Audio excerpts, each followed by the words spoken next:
আগের ভিডিওতে বলেছিলাম কিন্তু নেক্সট পার্ট তোমাদের সঙ্গে শেয়ার করব। যারা আমার আগের ভিডিওটি দেখোনি তারা কিন্তু অবশ্যই দেখে আসতে পারো।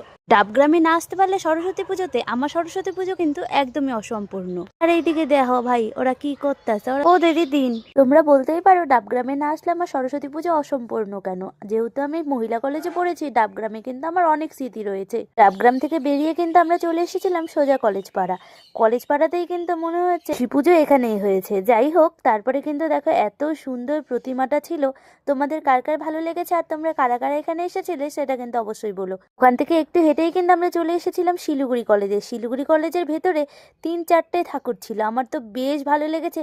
সব থেকে একটা ইন্টারেস্টিং জিনিস, চলো তোমাদের সঙ্গে সেটাই শেয়ার করছি। এখানে তোমরা কারা কারা ঢুকেছিলে জানি না, কিন্তু আমার এখানের প্রতিমাটা এতটা ভালো লেগেছে সেটা নয় তোমরাই দেখে নাও। এতটা কিউট এই মা, বলার বাইরে কিন্তু। যাই হোক, অনেক ঠেলা গোতা করে ঢুকেছিলাম, তারপরে কিন্তু বেরিয়ে গেলাম এখান থেকে। এবার আমি শিলিগুড়িতে যাই দেখছি বেশিরভাগই কিন্তু কিউট প্রতিমা, যেটা দেখে কিন্তু আমার বেশ ভালো লেগেছে। যেহেতু দুর্গাপুজোর সময় কিউট প্রতিমা হয়েছিল, আমি না সেখানে যেতেই পারিনি, তাই খুব আফসোস হয়েছিল। এতগুলো সরস্বতী ঠাকুর দেখে নিলাম কিউট, যেদিন যে যেতে পারিনি সেটা কিন্তু আর কোনো আফসোসই হচ্ছিল না। এই প্রতিমাটা এতটা কিউট ছিল, বিশেষ করে বলার বাইরে, চোখই ফেরাতে পারছিলাম না। কদিন কিন্তু একটু ব্যস্ত থাকার ভিডিওগুলো আর এডিট করা হয়ে উঠছিল না। জানি